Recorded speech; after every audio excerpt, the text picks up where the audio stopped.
There is not a liberal America and a conservative America. There is the United States of America. The change we need doesn't come from Washington. Change comes to Washington. We don't turn back. We leave no one behind. We pull each other up. I see a younger generation full of energy and new ideas, not constrained by what is, ready to seize what ought to be. Do not let them take away your power. Do not let them take away your democracy.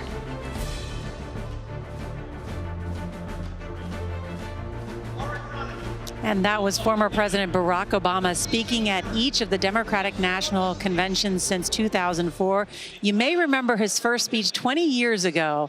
That's what catapulted Mr. Obama to stardom within the Democratic Party. With me now is Valerie Jarrett. She was the longest-serving senior advisor to President Obama and is now the CEO of the Obama Foundation.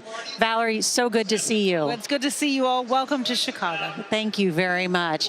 So have you seen Barack Obama's speech tonight? Not the final one. As you know, he's probably editing it on the car on the way over here. So, but I do know the spirit of it, which is really very much timeless to what you heard back 20 years ago about this vision of America.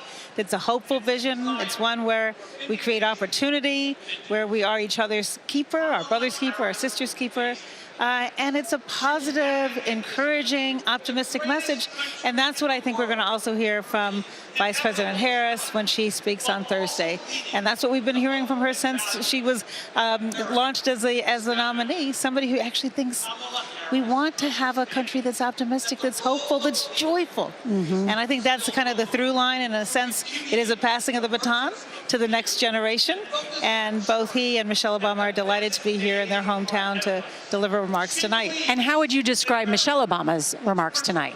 Well, I think they'll be personal. I think having been proximate to the presidency, she knows what it takes. She's known Vice President Harris for a long time, very well, and respects her and thinks that she has exactly what it takes to lead, and she'll explain why she believes that tonight. And I think they'll both make an all-hands-on-deck pitch to say nothing can be taken for granted. They've had an incredible last 4 weeks, but there's a long way to go before the election. You can't take a single vote for granted. And the two of them, I know, are prepared to roll up their sleeves and help in any way that they can. I know John and Robert, you know them well, Yes. and they also have questions for you. Well, we're here at a convention, Valerie, and I know everyone talks about 20 years ago for then State Senator Obama, but I think the most fascinating story about President Obama at a convention is 24 years ago when he goes to the Democratic convention and Broke, can't get in, can't get tickets. Well, yes, a lot happened in a very short period of time. He talks about that quite a bit. But it just shows you, I mean, in a sense, it's a quintessential American dream. Somebody who believes in this country and wants to serve and rolls up his sleeves and gives it a whirl. And, you know, goes from having student debt to living in the White House in a very short period of time. Valerie, when you look back at those speeches, particularly 2004, some people who are strong supporters of the former president go, that was maybe a little bit too hopeful, because obviously you don't want to raise hopes so much that when you confront the reality of trying to govern in Washington, there can be a clash.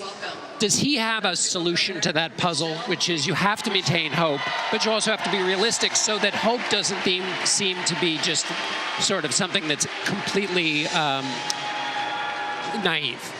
Well, you know what? I went back and listened to his speech about a week ago because it had been a while.